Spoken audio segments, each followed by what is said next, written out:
اللہ الرحمن الرحیم۔ شروع اللہ کے نام سے جو بڑا مہربان نہایت رحم والا ہے۔ شیخ کمال بغداد کا ایک بہت بڑا تاجر تھا۔ اللہ تعالیٰ نے اسے ایک بیٹا دیا تھا۔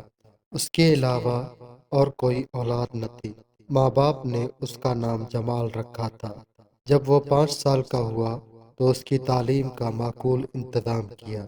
جمال یوں تو بہت ذہین اور لکھنے پڑھنے میں بھی ہوشیار تھا، مگر اس میں ایک خرابی تھی، وہ بہت کاہل اور آرام طلب تھا۔ شیخ کمال بوڑھا ہو گیا تھا اور چاہتا تھا کہ وہ اپنا سارا کاروبار اپنے بیٹے کے سپرد کر کے حج کے لیے چلا جائے، لیکن بیٹے کی کاہلی اور آرام طلبی کی وجہ سے مجبور تھا۔ سوچتے سوچتے اس کی ذہن میں ایک ترکیب آئی اور اس نے صبح سویرے جمال کو اپنے پاس بلا کر کہا، بیٹا اب تم جوان ہو گئے ہو اور کچھ لکھ پڑھ بھی لیا کرو، اس لیے اب تم کماؤ اور اپنے کھانے پینے، پہننے اوڑھنے کے لیے محنت مزدوری کرو۔ جب تک کچھ کما کر نہیں لاؤ گے تمہیں اس گھر میں کھانا نہیں ملے گا۔ اب تمہیں اختیار ہے کہ اپنا فیصلہ خود کرو۔ لاڈ پیار میں پلا جمال چونکہ آرام طلب ہو گیا تھا، اس لیے محنت سے جی چراتا تھا۔ باپ کی بات سنتے ہی سیدھا اپنے ماں کے پاس چلا گیا اور رو رو کر سارا واقعہ بیان کیا۔ ماں نے لاڈلے بیٹے کا مرجھایا ہوا چہرہ اور آنکھوں میں آنسو دیکھے تو اس کی ممتا اکلوتے بیٹے کی یہ کیفیت برداشت نہ کر سکی۔ وہ سیدھا شوہر کے پاس پہنچی اور اس کی منت سماجت کی کہ وہ جمال پر اتنی سختی نہ کرے، مگر شیخ کمال ٹس میں مس نہ ہوا۔ جمال کی ماں نے دیکھا کہ شیخ جو کچھ کہہ چکا اس پر ضرور عمل کروائے گا، تو اس نے چپکے سے بیٹے کو بلا کر کہا، یہ لو 2 روپے، ایک تم خرچ کر لینا اور دوسرا روپیہ باپ کو دے کر کہنا یہ میری دن بھر کی کمائی ہے۔ جمال 2 روپے لے کر گھر سے چلا گیا۔ سارا دن ادھر ادھر گھوم پھر کر شام ہوتے ہی گھر پہنچا۔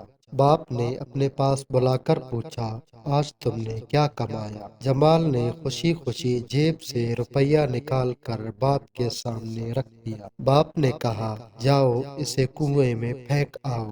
بیٹے نے بلا تأمل باپ کے حکم کی تعمیل کی۔ عقل مند باپ نے سب کچھ سمجھ گیا اور دوسرے دن بیوی کو میکے بھیج دیا۔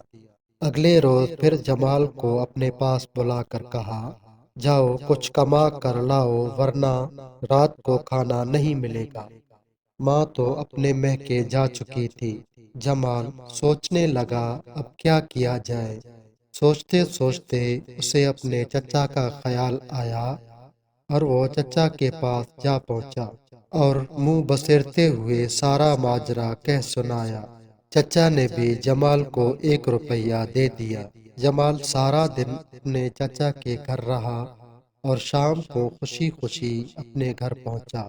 رات کو شیخ نے بیٹے کو بلا کر پوچھا، آج تم نے کیا کمایا؟ بیٹے نے 1 روپیہ نکال کر باپ کے سامنے رکھ دیا۔ باپ نے روپیہ دیکھتے ہی کہا، جاؤ اسے کنویں میں پھینک آؤ۔ جمال نے پھر باپ کا حکم کی تعمیل کی اور روپیہ کنویں میں پھینک دیا۔ شیخ کمال سمجھ گیا کہ آج بھی اسے کہیں سے یہ روپیہ مفت ہی ملا ہے۔ اس نے پوچھ گچھ کر کے معلوم کر لیا کہ اپنے چچا سے 1 روپیہ لایا تھا۔ شیخ نے اپنے بھائی کو بلا کر سمجھایا کہ آئندہ جمال کی کوئی مدد نہ کی جائے، میں جو کچھ کر رہا ہوں اس میں اس کی بھلائی ہے۔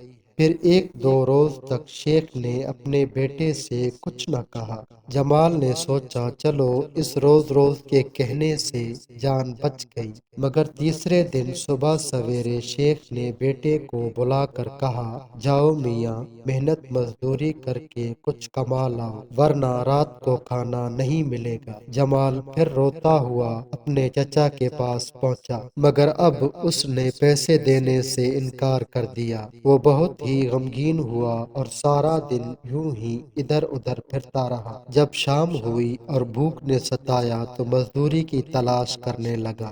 آخر اسے کام مل گیا۔ ہوا یوں کہ ایک شخص کو پھل، سبزی اور کچھ دوسرا کھانے پینے کے سامان گھر پہنچانے کے لیے مزدور کی ضرورت تھی کہ وہاں جمال پہنچ گیا۔ اس نے جمال سے کہا، یہ ٹوکرا اٹھا کر میرے گھر پہنچا دو، میں تمہیں 1 روپیہ دوں گا۔ جمال نے ٹوکرا سر پر اٹھایا اور ہانپتے کانپتے اس شخص کے مکان پر پہنچا دیا، اور اس وقت اس کا جسم پسینے سے شرابور ہو رہا تھا۔ وہ بہت تھک گیا تھا۔ 1 روپیہ لے کر اس شخص سے جیب میں ڈال دیا اور ایک طرف بیٹھ کر ذرا سستانے لگا۔ جب تھکن اتری تو آہستہ آہستہ چلتا ہوا گھر پہنچا۔ شام ہو چکی تھی اور شیخ کمال اتفاق سے صحن میں ہی بیٹھا تھا۔ اس نے جب بیٹے کو اس طرح تھکا ہارا آتے دیکھا تو سمجھ گیا کہ آج اس نے ضرور کہیں مزدوری کی ہے۔ اس نے پہلے کی طرح بیٹے کو بلا کر کہا، آج تم کیا کما کر لائے ہو؟ بیٹے نے 1 روپیہ جیب سے نکال کر باپ کے سامنے رکھ دیا۔ باپ نے کہا، جاؤ یہ کنویں میں پھینک آؤ۔ باپ کی یہ بات سنتے ہی بیٹے کو غصہ آ گیا اور کہنے لگا، واہ بابا، یہ بھی خوب کہی، میری تو ٹوکری کے بوجھ سے گردن ٹوٹ گئی، کمر میں اب تک درد ہو رہا ہے، اور آپ کہتے ہیں جاؤ کنویں میں پھینک آؤ۔